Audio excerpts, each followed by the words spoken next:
It's been too long, Sam. You were a good friend to me. One I could never forget.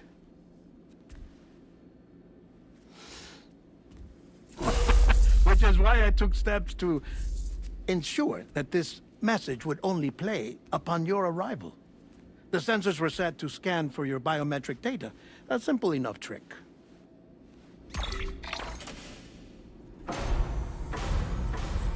Now, this was originally a geophysics laboratory established for the study of earthquakes.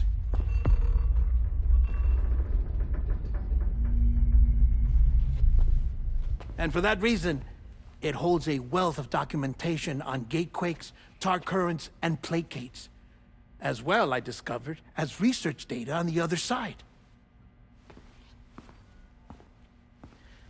Now, what I'm about to tell you, I learned after I came to this place.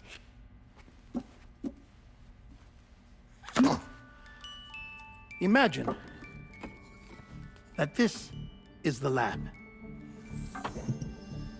Though it's relatively close to the northern tip of South America, the continent is entirely cut off from us by a tar belt. And so we have no idea what's going on down there. Nor do we know the state of any continent other than our own. The researchers here were trying to establish contact with the rest of the world. They were well equipped to do so, as the facility had once been used to launch research satellites.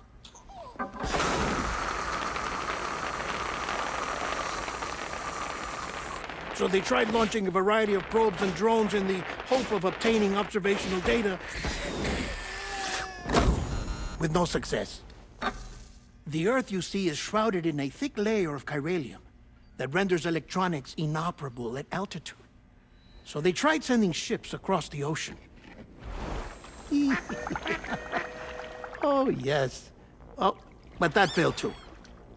The high concentration of chiralium in open water proved too corrosive, invariably causing them to sink. But then the researchers found some rather rare birds on their doorsteps. Birds not native to the region. Nice birdie, nice birdie. And that, my friend, was just the beginning. Not far from the lab, they discovered a strange anomaly. Well, the surrounding area was heavily contaminated with chiralium. Yes. This is beautiful. The researchers would later dub the anomaly a placate. But further investigation revealed that it came into existence when you began to expand the chiral network across North America, and that the gate grew larger in tandem with the network itself. What started as a tiny fissure in space became so much more.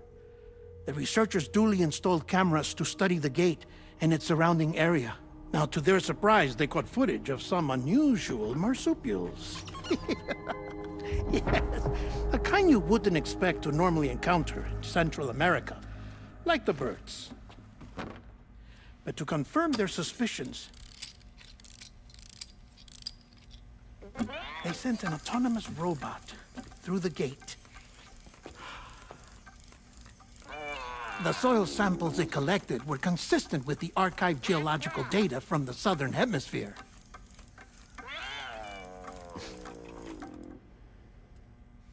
Not long after, several men and women came through the gate.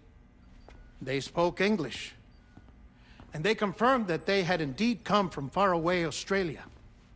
We finally knew the world outside North and Central America had survived. Ours was not the last bastion of humanity, but Australia had suffered the Death Stranding too. Undeterred, the researchers began working closely with Bridges and conducted a series of tests, paving the way for an expedition to Australia that would lay the groundwork for chiral network expansion. After they had first installed surveillance equipment, that is, so that the gate could be monitored from the Mexican side, a necessity to this day as Australia is not yet connected to the chiral network. The UCA may not have dreams of conquest and control, but they aren't about to let just anyone use the gate. Indeed, that's one of the reasons they were so determined to connect Australia to the network in the first place.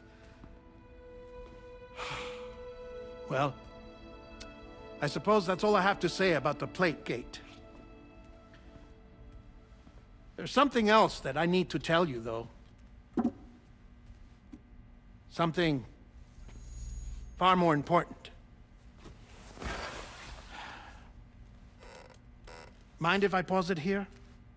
I have to go take a shower. Gate quake detected. Sam, a gigantic BT just showed up outside. We're prepping weapons for you now. Access the terminal up top and take whatever you need. We're counting on you.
Sam, this is Alex. You did it!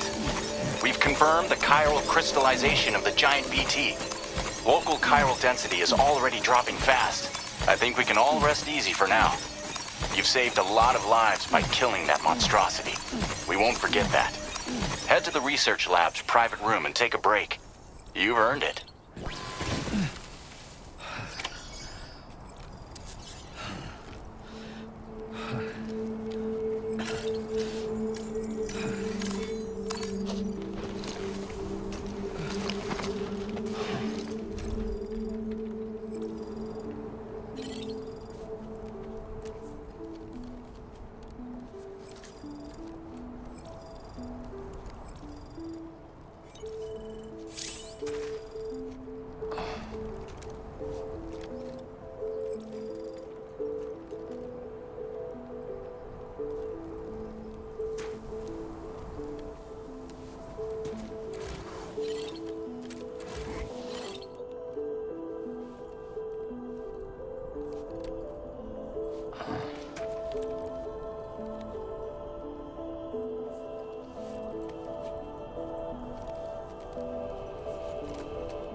I want you to know that we appreciate you.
As I said before, there's something I need to tell you. It's about Lou.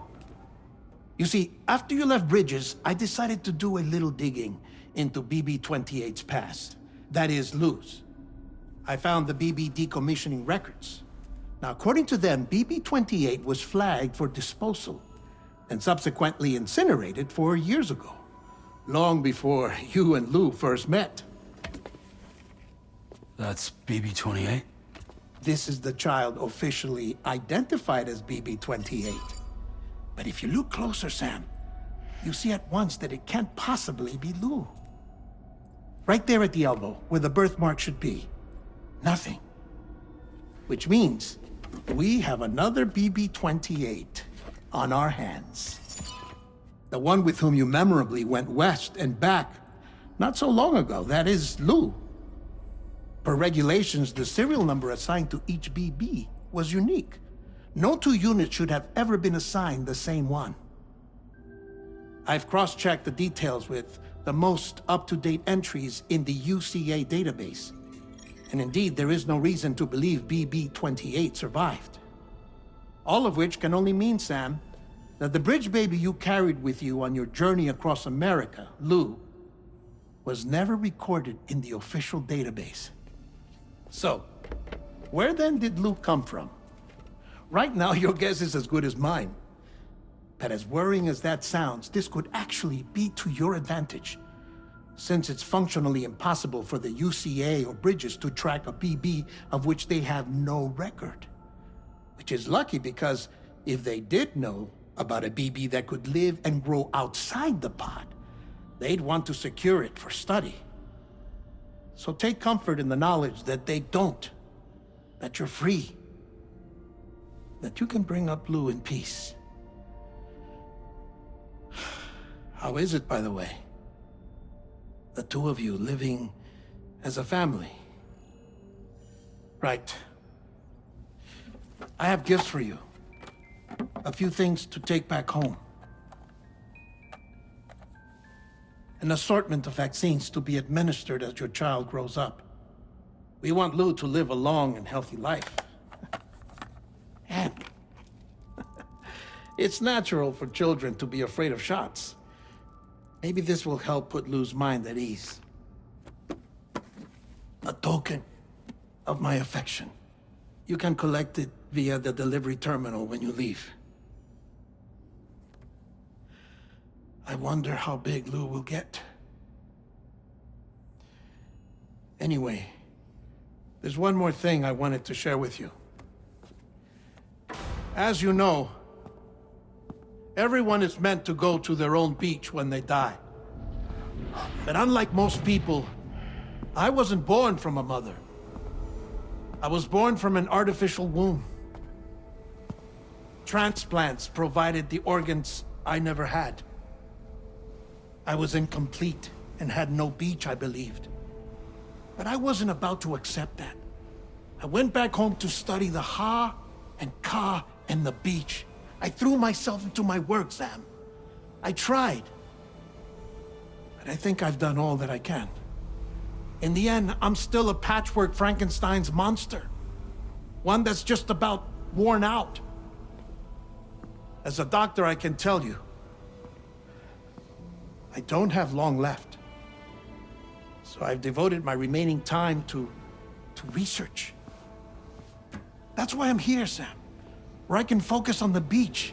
There's so much data here, Sam. On beach formation, jumping via beaches, the relationship between the beach and placates. All the evidence you could ever wish for. Not enough to solve every mystery, perhaps, but enough for me to make an incredible personal discovery that I have a beach after all. It doesn't matter how I was born. I have lived as a human. And thus do I possess a beach like any other. I am not a machine, but a person with a Ha and a Ka and a beach to go with them.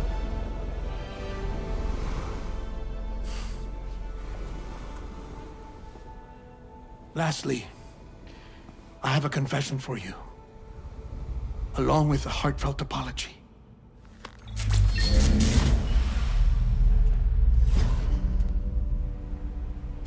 I told you once that I didn't have dooms.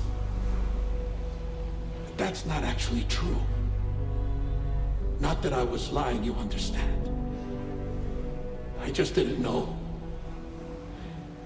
It was only after I found my beach that I realized. Chiral allergic reaction. I can feel it getting closer. I'm off to the beach, Sam. To my beach. Take care of yourself.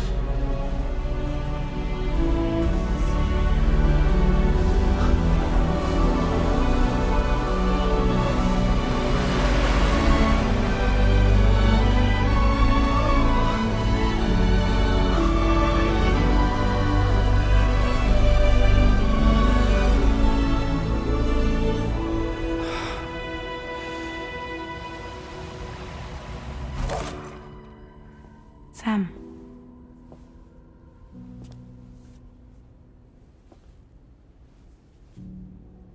Did you know about this? No. It's news to me, too. I'm sorry that that man is gone. But he would have been pleased that you managed to extend the UCA network all the way to his lab. Thank you, Sam.